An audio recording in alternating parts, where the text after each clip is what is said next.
디지털 기술이 지배하는 4차 산업혁명 시대가 도래했습니다. 아바타라는 영화에 사지마비 환자가 뇌파만으로 가상 공간에서 자기가 원하는 대로 아바타를 제어를 하잖아요. 뇌파를 이용해서 사지마비된 사람들이 생각만으로 TV나 휠체어 같은 것들을 컨트롤하고 제어할 수 있게. 스마트폰 하나만 있으면은 나한테 딱 맞춰갖고 청약 공고를 다 보여주기 때문에 너무 좋아요. 방대한 데이터를 처리해 새로운 가치를 창출해내는 디지털 플랫폼에 국민의 삶의 질과 생존, 국가의 미래가 달려 있습니다.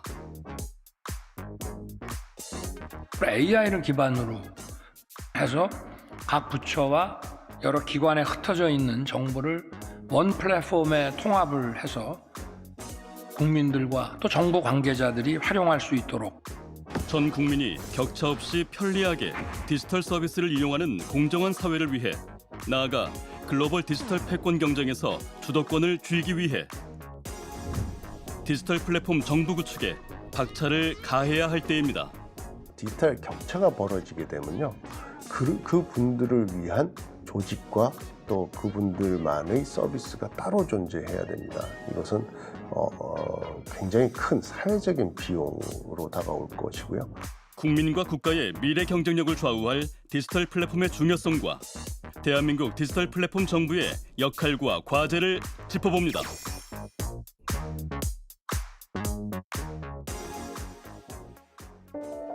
경기도 수원의 한 다세대 주택에서 또다시 새 모녀가 안타까운 죽음을 맞았습니다. 이들 세 모녀는 건강 문제와 경제적 어려움을 겪고 있었지만 복지 시스템의 사각지대에 있었던 것으로 확인됐습니다. 중앙정부에서는 이분들을 잘 찾아서 챙길 수 있는 시스템을 만들고 자치단체와 협력해서 이런 일들이 또다시 발생하지 않도록 대통령으로서 어려운 국민들을 좀 각별히 살피겠습니다. 정부 추정 구독사 위험군만 무려 152만여 명. 늘어만 가는 사회 고립 가구와 노인 돌봄 문제가 심각합니다. 복지 사각지대에 놓여 있는 취약계층, 그들을 앞으로 어떻게 돌봐야 할까요? 경기도의 한 노인복지관. 혼자 사는 어르신들을 위한 획기적인 디지털 플랫폼 돌봄 서비스가 도입됐습니다. 혼자 있으면서 그런 걸 참 아무리 친구가 있고 자식이 있어도 그렇게 시간 맞춰서 전화 안부 묻는 사람이 없죠. 나 이게 이제 하니까 그렇게 서너 번 받다 보니까 야, 이것도 괜찮구나 하면서 기다려지기도 하고 그러네요. 어르신이 기다리는 것은 바로 디지털 플랫폼 기반의 노인 말벗 서비스입니다. 여보세요? 안녕하세요. 경기도청에서 안부 전화드렸습니다. 불편하신 점은 없으세요? 별로 불편한 거 없습니다. 그냥 편안하게 잘 지내고 있습니다. 오늘 식사는 하셨어요? 하고 콩나물 비빔밥에 오, 맛있겠네요. 맛있게 맛있게 먹었습니다. 드셨어요? 맛있게 잘 먹었습니다. AI와의 통화가 어색하기보다 오히려 자신의 이야기를 잘 기억해줘서 편하게 속 깊은 대화도 할 수 있다는 어르신들. 그 사람이 그냥 하는 거로만 느꼈어요. 그냥 뭐 얘는 그렇게 딱딱하지 않고 하니까 평소에 듣는 것처럼 그냥 듣게 되더라고요. 또 이제 내가 스스로 그래 안부 이렇게 오니까 식사도 더 잘 챙기고 아픈 것도 더 챙기고 내가 나를 관찰하는 그런 시간이 되는 것 같아 조금씩. 그리고 마음에 안부 전화니까 좀 안심된다고 할까? 경기도는 2달 전부터 AI 노인 말벗 서비스를 시작했습니다. 어르신들의 안부를 묻는 동시에 위기 징후를 발견, 노인 맞춤 돌봄 서비스를 제공하기 위해 디지털 플랫폼을 이용하고 있습니다. 5,900건의 전화 상담을 하였고 그중 15건의 위기징후 어르신을 조기에 발견해 복지 서비스를 연계해 드렸습니다. 60대 할머니께서 몸무게가 35kg 정도로 건강이 나빠서 식사를 제대로 못 하신 분이 계셨습니다. 자녀에게 딱히 말도 못 하시고 도움을 청하실 곳이 마땅치 않으셨나 봅니다. 그런데 저희 서비스를 이용하시면서 인공지능이 식사를 잘 하시느냐 여쭤보니 잘 못 먹는다, 건강이 안 좋다 이렇게 말씀하셨습니다. 그걸 저희 경기도 긴급복지 한라인에서 행정복지센터로 전달하였고 지금은 맞춤 돌봄 생활지원사가 정기적으로 찾아뵙고 영양식도 지원해 건강을 회복하고 계십니다. 디지털 기술을 활용한 노인 복지 플랫폼 덕분에 적은 복지 예산으로 위기에 처한 어르신의 생명을 구할 수 있었습니다. 어르신들의 안부 확인이라던가 어르신들이 어떤 복지 서비스가 필요한지 이걸 확인하는 절차인데, 저희 경기도에 노인 인구가 200만 명이 넘는데 그 중에서 받으시는 어르신이 50만 명 정도 되는데, 그 나머지 150만 명 정도 되시는 어르신들이 이제 전혀 공적 서비스를 이용하지 못하고 계세요. 이 사업은 인건비가 들지 않는 사업이기 때문에 훨씬 더 복지 서비스를 많은 분들에게 제공할 수 있게 되는 것이 의미가 크다고 보겠습니다. 디지털 기술을 활용한 행정 서비스는 삶의 질을 완전히 바꾸기도 합니다. 한 청소년 재단에서 청소년과 청년의 보호복지 지원 업무를 담당하고 있는 이재영 씨. 최근 맞춤 행정 서비스 플랫폼을 이용하면서 업무 만족도가 높아졌습니다. 업무 하다 보면은 주민등록 등본 같은 거를 이제 제출할 때가 되게 많아요. 생각보다 경기 똑띠 어플 자체에서 그 간단한 인증만 하면은 여기 자체에서 공인 인증을 통해하지 않아도 그 주민등록 등본을 발급받을 수 있더라고요. 그래서 그걸 바로 스캔 떠가지고 전송한다던가 그런 장점이 있더라고요. 각종 증빙 서류를 떼기 위해 발품을 팔며 행정기관을 가지 않아도 디지털 플랫폼에서 손쉽게 다양한 정보를 처리, 확인할 수 있습니다. 저는 이제 업무 특성상 청년 사업을 하다 보면 일일이 시청 홈페이지에 다 31개 시군에 들어가서 찾아보고 담당자 연락처를 찾아보고 했었는데, 경기 똑띠에서는 검색 한 번으로도, 그래서 이제 가장 중요한 사업만 또 경기 똑띠에 올라와 있다 보니까 그 점에서 좀 저희 업무적으로는 좀 도움을 많이 받는 것 같습니다. 디지털 플랫폼을 이용하는 경기도민 배은하 씨도 최근 공공시설 이용 만족도가 올라갔다고 합니다. 안녕하세요. 저희 성인표 하나만 주시면. 네, 할인 해당은 없으신가요? 네, 저거 도민 할인 받으려고 네, 하는데요. 도민 할인을 위해 신분증이 아니라 휴대전화 앱을 보여주는 배은하 씨. 저희 경기 똑띠라고 경기도에서 하는 앱이 있는데요. 이거 도민카드를 보여주면은 신분증 대신으로 사용해서 이걸 할인받을 수가 있어요. 할인이 얼마나 지금 여기 미술관 같은 경우는 25% 할인받았습니다. 받으시면 어때요? 원래 이제 정가보다 훨씬 싸게 들어와가지고 이제 부담 없이 이런 문화생활을 즐길 수 있어서 너무 좋은 것 같습니다. 디지털 플랫폼만 있으면 경기도 내 공영주차장 할인은 물론 화성행궁, 광교 호수공원 캠핑장 등 문화관광시설 입장 시에도 할인 혜택을 받을 수 있습니다. 나에게 필요한 정보가 한 곳에 모여 있어 편리하게 이용할 수 있는 디지털 플랫폼. 이런 맞춤 디지털 플랫폼 제공이 가능할 수 있었던 건 디지털 기술과 공공 본인 고유 정보를 활용한 덕분입니다. 이 마이데이터란 거는 본인 정보에 대한 전송 요구라고 할 수 있거든요. 개인이 이제 데이터 주권이라고 해서 이제 자기 정보 결정권을 가지고 그 전송 요구를 하면은 다른 기관에 전송해서 활용할 수 있는 걸 얘기하는데, 저희는 그래서 그 마이데이터의 본인 정보와 그리고 관심 분야를 가지고 여러 가지 행정 서비스를 제공을 하고 있습니다. 맞춤형 행정과 복지를 위한 본인 고유 정보를 활용한 디지털 환경 구축의 중요성이 갈수록 커지고 있는 겁니다.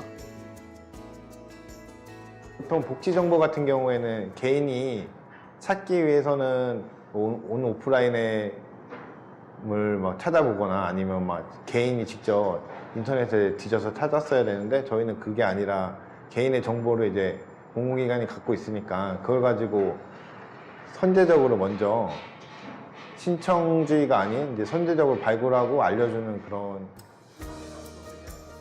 나아가 개인 정보를 바탕으로 한 디지털 플랫폼을 통해 위기에 처한 사회적 고립 가구를 미리미리 찾아내고 고독사도 예방할 수 있습니다. 개인들은 매일매일 본인들의 데이터를 생산해냅니다. 내가 어떤 통화를 했는지, 누구와 문자를 남겼는지, 어떠한 앱을 활용을 하는지, 그리고 관계도도 알 수가 있고요.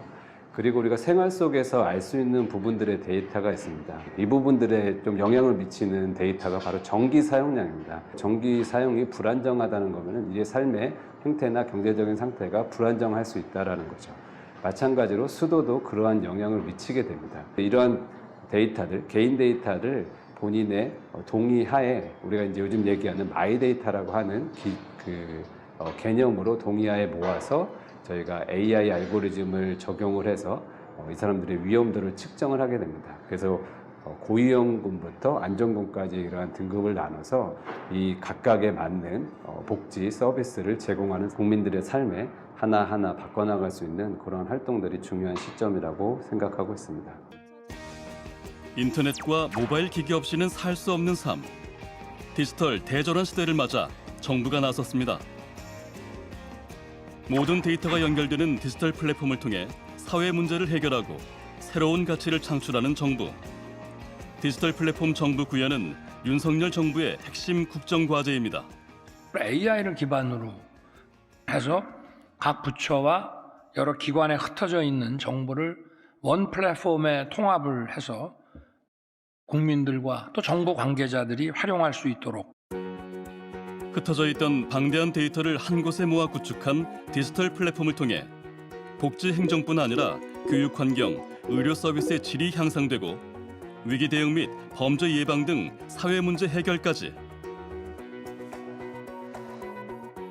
일상 전반에 선제적으로 맞춤형 정부 서비스를 제공하는 것이 목표입니다. 이를 실현하기 위해 지난해 9월 대통령 직속 디지털 플랫폼 정부위원회가 공식 출범했습니다. 정부 내에 그렇게 따로따로 구축되어 있고 운영되는 그런 데이터들을 모아서 조금 더 과학적으로 정책을 수립하고 이행할 수 있는 그런 정부를 만들기 위해서 디지털 플랫폼 정부위원회가 설치되었습니다. 하지만 이런 이 일을 하려면 어떤 특정한 부처 안에 있는 추진본부나 추진단 가지고는 한계가 있다고 생각이 들었고요. 그러다 보니까 대통령 직속으로 범부처적인 일을 할 수 있는 위원회가 구성이 되었습니다. 국가 경쟁력을 좌우할 디지털 플랫폼 구축에 앞장서고 있는 디지털 플랫폼 정부위원회. 정부의 데이터와 민간 기업의 혁신 기술을 결합시킨 새로운 디지털 플랫폼 제공에도 앞장서고 있습니다.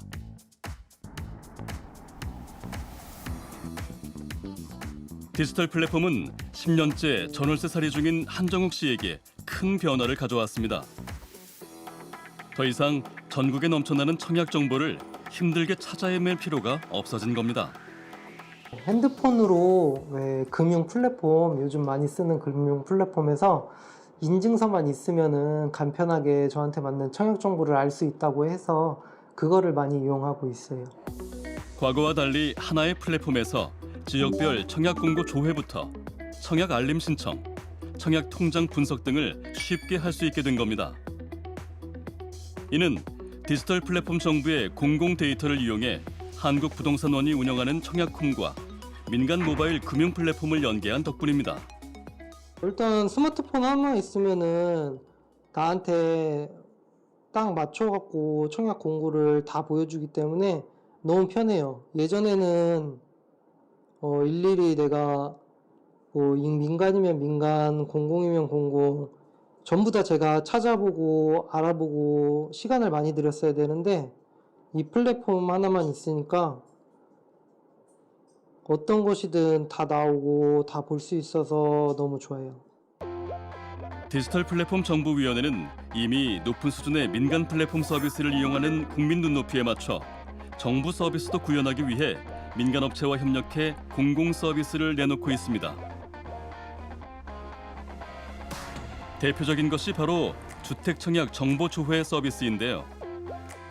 내 집 마련을 위해 고군분투적인 사람들이 필요로 하는 정보를 한 곳에 모아 편리하게 맞춤형으로 제공하는 디지털 플랫폼의 역할을 톡톡히 하고 있는 겁니다. 본인이 원하는 주택의 지역과 그리고 주택 유형을 선택을 하게 되면 해당 유형에 맞게 주택 공고를 보여드리는 서비스예요. 그래서 그 공고에 맞는 유형들이 또다시 업데이트가 되면 그 유형에 맞는 알림도 보내드리고 있습니다. 한 앱에서 유저에게 로그인과 신청까지 다 제공을 하고 있기 때문에 조금 더 원활하게 서비스를 제공하고 있다는 게 장점입니다. 디지털 플랫폼 정부위원회 출범 후 민간 기업의 경쟁력을 높여주는 디지털 플랫폼도 운영되고 있습니다.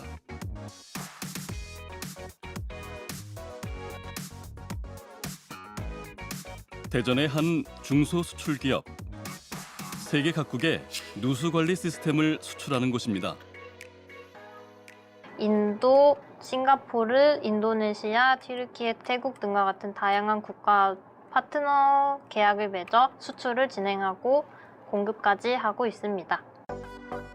수출 기업에 있어 무역금융은 회사의 운명이 걸린 중요한 일입니다. 기업에게 무역금융이란 그 해의 수출 실적과 같은 중요한 데이터를 정확하게 제출을 해야 하기 때문에요. 굉장히 중요한 기업 요소 중에 하나로 그 데이터를 가지고 제출한 기관에게 평가를 받습니다. 그래서 되게 중요한 업무 중에 하나입니다. 기존엔 기업이 무역금융을 신청하려면 관세청으로부터 자사의 수출입 실적을 제공받아 은행에 일일이 종이 서류 형태로 제출해야 했습니다. 하지만 디지털 플랫폼 서비스 개시로 수출입 실적을 몇 분 안에 손쉽게 조회하고 전자적으로 전송할 수 있게 된 겁니다. 과거에는 해당 사이트에 접속해서 자료를 하나하나 다운받아야 하는 번거로움이 있었고요. 그 자료를 취합해서 제출하는 과정에 자료 누락의 위험이 있었고, 지금은 통합된 사이트에 접속해서 버튼 클릭만 하면 되기 때문에 누락되는 자료 없이 모든 데이터를 제출할 수 있어 굉장히 편리하고 업무의 효율성도 높아졌습니다. 관세청에서 운영하는 디지털 플랫폼인 무역금융 간소화 서비스.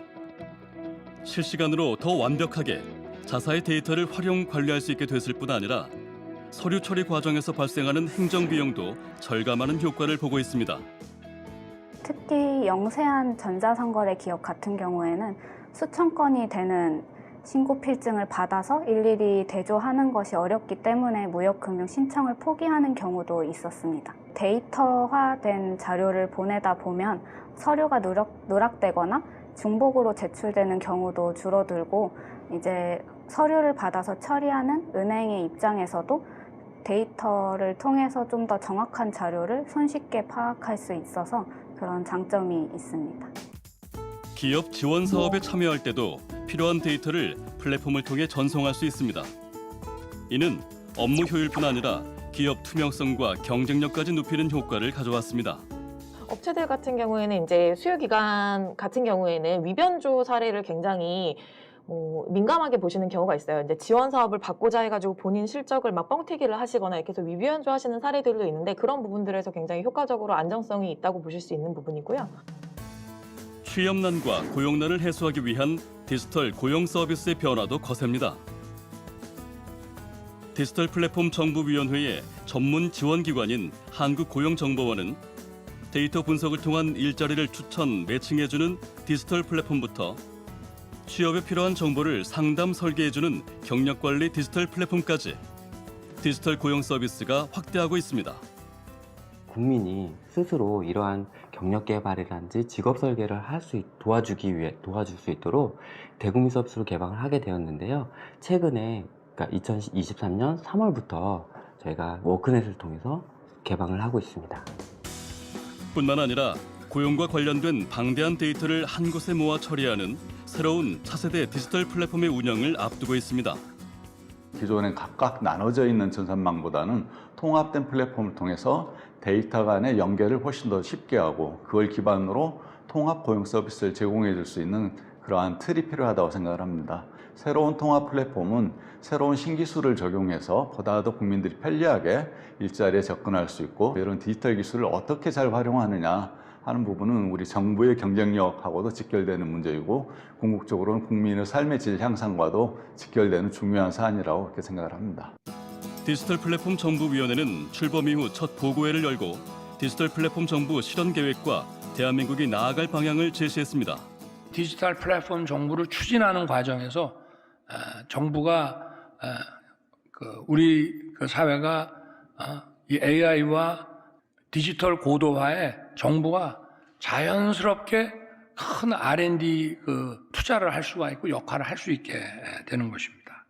그리고 이것이 우리 산업의 전후방 이런 긍정적인 효과가 굉장히 클 것으로 판단이 됩니다.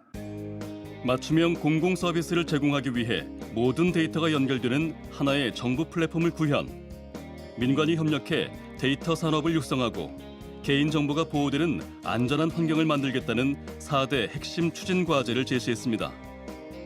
하지만 아직 갈 길이 멉니다. 저희가 5년 동안의 디지털 플랫폼 정부를 완성해서 모든 성과를 국민들께 보여주는 것은 아니고요. 하지만 5년 안에 디지털 플랫폼 정부가 만들어져서 초기 성과가 일어나고 또 그로 인해서 정부의 공무원들이 과학적으로 일할 수 있고 또 업무 효율성을 높일 수 있다면 그 성과를 저희가 지표화해서 디지털 플랫폼 정부를 홍보하고 또 해외에 알려서 디지털 플랫폼 정부로 인해서 우리 많은 기업들이 해외로 동반해서 진출할 수 있도록 그렇게 만들어 나갈 생각입니다. 그렇다면 디지털 플랫폼 정부의 성공을 위해 해야 할 일은 무엇일까요? 먼저 디지털 역량을 갖춘 인재 수요 급증에 따른 대비가 시급합니다. 디지털 플랫폼 정부 구축을 위해 100만 디지털 인재 양성 역시 국정 과제로 삼았습니다. 그리고 초, 중등 디지털 교육은 물론 대학과 연계해 디지털 핵심 인재 양성 및 지원에 나서고 있는데요. 그중 한 대학의 정보통신기술연구센터를 찾았습니다. 안녕하세요. 이곳에선 4차 산업혁명 시대의 핵심 산업인 디지털 헬스케어 연구가 한창이었습니다. 엄청 많은 다양한 정보들을 가지고 있는 게 혈액세포거든요. 그 사람에 대한 이제 건강 상태를 다 표현한다라고 보실 수가 있습니다. 데이터가 왜 중요한가요? 병명을 알 수 있는 진단을 위한 데이터뿐만 아니라 더 다른 데이터들, 그 사람이 가지고 있지 않은 뭐 다른 병이 있는 것을 판별할 수 있는 모든 정보들을 다 가지고 있어서 중요하다라고 볼 수 있습니다. 혈액과 뇌파 같은 인체 데이터를 분석해 디지털 기술과 융합, 일상에서 건강을 관리할 수 있는 디지털 플랫폼을 개발하고 이를 산업 현장에 바로 적용할 수 있는 산학협력 강화형 디지털 인재를 양성하는 것이 목표입니다. 다양한 응용 분야가 있는데요. 가장 대표적인 게 저희 아바타라는 영화에 사지마비 환자가 뇌파만으로 가상 공간에서 자기가 원하는 대로 아바타를 제어를 하잖아요. 뇌파를 이용해서 사지마비된 사람들이 생각만으로 TV나 휠체어 같은 것들을 컨트롤하고 제어할 수 있게 해주는 이제 기술을 개발을 할 때 이 뇌파가 가장 유용하게 활용이 될 수 있고요. 실제로 아바타가 그게 그냥 네네. 막연한 뭐 이렇게 상상이 아니고 근거가 있는. 네네네. 여기서 이제 데이터를 측정하고 노이즈를 잘 제거하고 이 안에 숨어 있는 결국 정보들을 저희가 잘 뽑아내야지 또 이 사람의 어떻게 보면 의도를 잘 읽어내서 저희가 원하는 대로 뭔가 제어를 해주게끔 도와줄 수 있습니다. 데이터가 많이 쌓여야 되겠네요. 이렇게 모든 사람들이 이제 네네. 결국 첨단 디지털 기술과 데이터를 활용해 새로운 가치를 창출해낼 수 있는 디지털 플랫폼. 그리고 그 디지털 플랫폼을 실행할 역량 있는 인재가 무엇보다 중요합니다. 여러 업체들에서 저한테 이제 그 취업에 관련된 학생들에 대한 인력에 대한 이제 수급을 이제 요청을 할 때 일단은 기본적으로 프로그래밍과 인공지능과 이런 기술들에 대한 능력을 가지고 있는 학생들을 요구한다라는 게 가장 피부로 와닿는 것 같고요. 데이터 플랫폼의 전쟁이에요. 진짜 그렇다고 볼 수 있습니다. 소리 없는 전쟁인데 데이터라는 게 결국은 존재를 하지만 이걸 어떻게 우리가 보관하고 관리하고 정제하느냐에 따라서 이것으로 인해서 파생될 수 있는 기술들이 사실은 무한하다고 말씀드릴 수 있겠습니다. 이런 데이터 플랫폼 구축을 통해서 통합된 데이터를 가지고 인공지능 기술을 적용해서 의미 있는 정보를 추출해내고 그걸 이제 해석하는 것이 이제 앞으로는 이제 의료 분야에서도 아주 중요한 시대가 된다고 생각합니다. 디지털 플랫폼 정부의 성공을 위해선 데이터, 즉 개인정보 활용이 필수입니다. 때문에 한편에선 개인정보의 노출과 오남용에 대한 우려의 목소리도 적지 않습니다. 디지털 플랫폼 정부가 성공하기 위해서는 이 개인정보를 본래 목적, 그러니까 국민들의 편익을 증진시키기 위한 본래 목적에만 사용되도록 하고, 그리고 실제로 처리되는 과정에서도 안전하게 처리되고, 이게 유통되는 과정에서도 유출되거나 또는 오남용되거나 하지 않도록 관리가 잘 이루어지고 철저하게 이루어지고, 또 민간에서 쓸 때에도 불필요한 개인정보는 굳이 줄 필요가 없는 거잖아요. 그러니까 꼭 필요한 정보를 주고, 또 한편으로는 안전하게 개인정보 처리될 수 있는 그런 툴들을 활용할 수 있게 하는 것, 이것이 앞으로 디지털 플랫폼 정보 성공을 위한 개인정보 보호 관점에서의 그런 중요한 과제이자, 또 지금 이미 그걸 준비하고 있는 걸로 알고 있습니다. 거스를 수 없는 디지털 대전환 시대. 디지털 플랫폼의 역할과 국민의 눈높이가 높아진 만큼 정부의 서비스도 달라져야 합니다. 그 중심에 디지털 플랫폼 정부위원회가 있습니다. 정부 내에 아주 가치 있는 공공 데이터들이 많이 쌓여 있습니다. 이런 데이터들을 국민과 기업들에게 공개를 한다면 훨씬 더 큰 가치를 만들어낼 수 있지 않을까. 정부가 가진 문제를 해결하면서 많은 디지털 기업들과 협력하고 또 같이 문제를 풀어가는 그런 시스템을 만들기 위해서 디지털 플랫폼 정부가 필요하다고 생각을 합니다. 국민을 위한 편리하고 똑똑한 디지털 플랫폼 정부. 국민의 데이터를 안전하게 활용하고 관리하는 디지털 플랫폼 정부만이 글로벌 디지털 플랫폼 경쟁에서 승기를 잡고 앞장설 수 있을 것입니다.